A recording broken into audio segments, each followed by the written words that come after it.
Halli, hello, hi, hi. How easy would it be to give up the tragic role, your tragic role? The thoughts in your head can seemingly lead you in circles. Maybe you know that one. You may go from understanding to confusion in no time at all.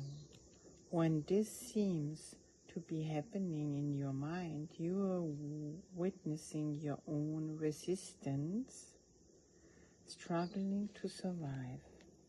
Remember that this is the fear of healing, the disease. Remember too that the way you can let the disease heal is simply to rest in its presence and receive a gift of the eternal. Today we have the lesson 166, and from the Course in Miracle, I'm entrusted with the gifts of God. All things are given you. God's trust in you is limitless. He knows his Son. He gives without exception, holding nothing back that can contribute to your happiness. And yet, unless your will is one with his gifts are not received.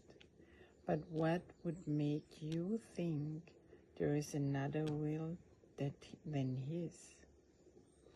Here is the paradox that underlies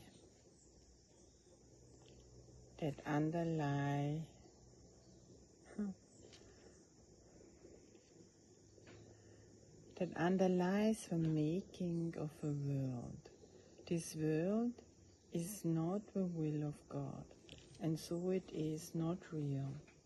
Yet those who think it real must still believe there is another will, and one that leads to opposite effects from those he wills. Impossible indeed, but every mind that looks upon the world and judges it as certain, solid, trustworthy, and true belief in two creators or in one, himself alone, but never in one God. The gifts of God are not acceptable to anyone who holds such strange beliefs.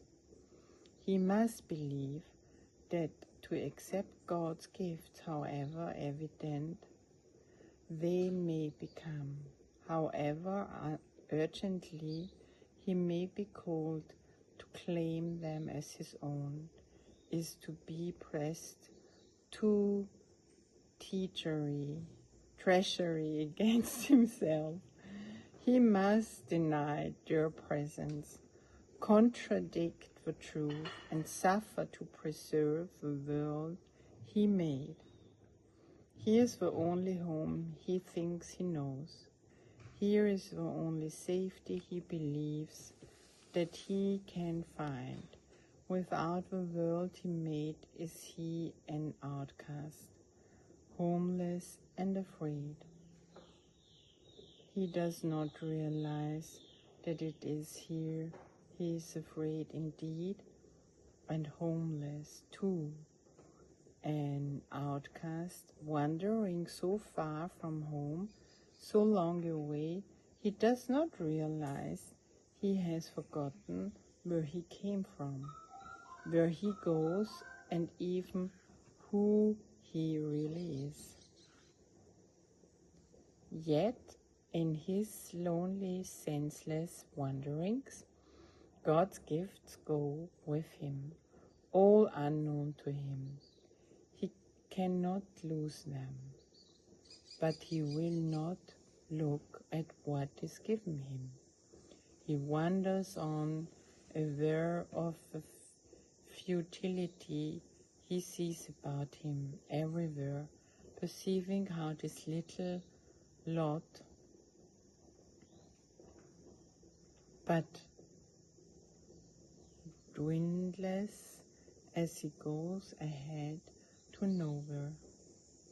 Still he wanders on in misery and poverty, alone, tough gods with him, and a treasure his so great that everything the world contains its values before its magnitude. He seems a sorry figure, very worn, in threadbare clothing, and with feet that bleed a little from the rocky road he walks. No one but has been identified with him, for everyone who comes here has pursued the path he follows and has felt defeat and hopelessness, and he is feeling them.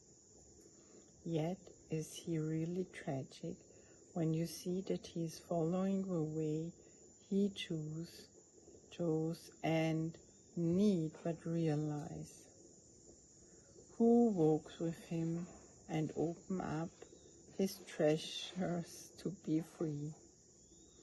This is our chosen self, the one you made as a replacement for reality. This is the self you savagely defend against all reason, every evidence, and all witnesses, with proof to show this is not you. You need them not. You go on your appointed way, with eyes cast down, lest you might catch a glimpse of truth and be released from self-deception and set free. You cover fearfully lest you should feel Christ's touch upon your shoulder and perceive his gentle and directing you look upon your gifts. How could you then proclaim your poverty in exile? He would make you laugh at this perception of yourself. Where is self-pity then? And what become of all the tragedy you sought to make for him from God intended only joy? Your ancient fear has come upon you now, and justice has caught up with you at last. Christ's hand has touched your shoulder, and you feel that you are not above. You even think the miserable self you thought was you may not be your identity.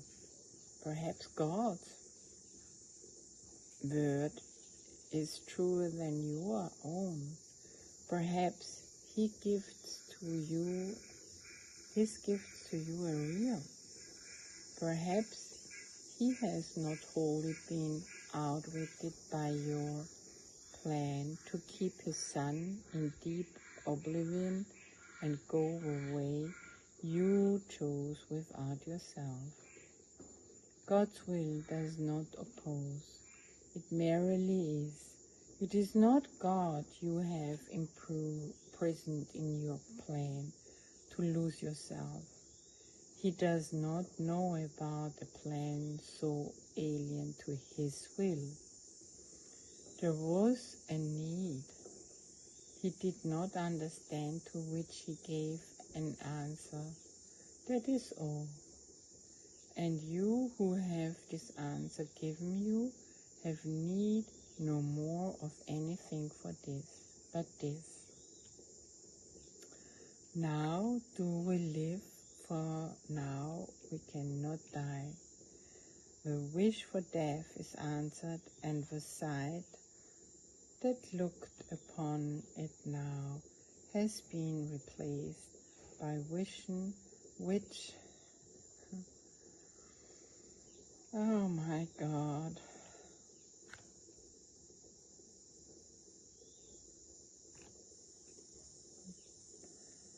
so will I.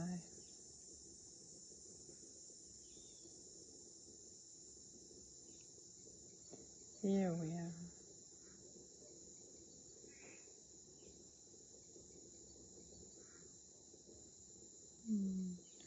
By vision with perceives that you are not what you pretend to be. One walks with you who gently answers all your fears with this one merciful reply. It is not so. He points to all the gifts you have. Each time he thought of poverty oppresses you and speaks of his companionship when you perceive yourself as lonely and afraid. Yet he reminds you still of one thing more you had forgotten, for his touch on you has made you like himself. The gifts you have are not for you alone. What he has come to offer you, you now must learn to give. This is the lesson that his giving holds, for he has saved you from the solitude you sought to make in which to hold from God. He has reminded you of all the gifts that God has given you. He speaks as well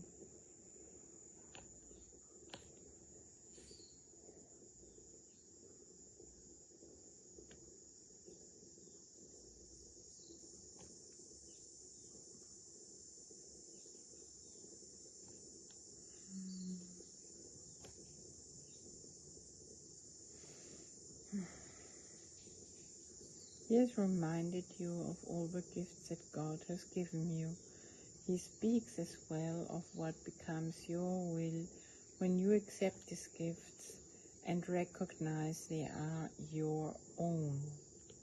The gifts are yours, entrusted to you, to your care, to give to all who choose the lonely road you have escaped. They do not understand, they but pursue their wishes. It is you who teach them now, for you have learned of Christ. There is another way for them to walk. Teach them by showing them the happiness that comes to those which feel the touch of Christ and recognize God's gifts. Let sorrow not tempt you to be unfaithful to your trust. Your sights will now betray the hopes of those who look to you for their release. Your tears are theirs. If you are sick, you but without their healing. What you fear but teaches them their fears are justified. Your hand becomes the giver of Christ's touch. Your change of mind becomes the proof that who accepts God's gifts can never suffer anything. You are entrusted with the world, released from pain.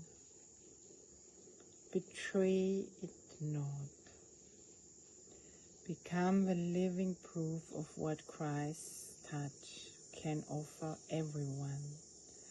God has entrusted all His gifts to you. Be witness in your happiness to how transformed the mind becomes, which chooses to accept His gifts and feel the touch of Christ. Such is your mission now, for God entrusts the giving of His gifts to all who have received them. He has shared His joy with you, and now you go to share it with the world. Wonderful. We are done. Thank you very much for listening, and please, I have been there today in this sorrow and hopelessness and not wanting to receive and wanting to escape from the world and wanting to escape from God and feeling and judging myself and feeling guilty about my choice. And then I read it in German on the video, and the effect was enormous. When I was done, I was out. I was out. Jesus Christ's words here and energy is always helping me with daily exercise. It always helps me to get back to God, and that's why I love them. And it's easy. You just go into your heart, you breathe into that, and you listen, or you repeat it, or you speak it out loud and read it. You will sense a difference. So enjoy it, repeat it, and repeat even the daily exercise from today,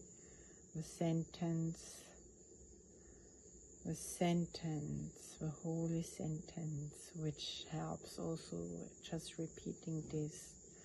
I'm entrusted with the gifts of God. So go with that. Thank you for listening. Thank you for showing up.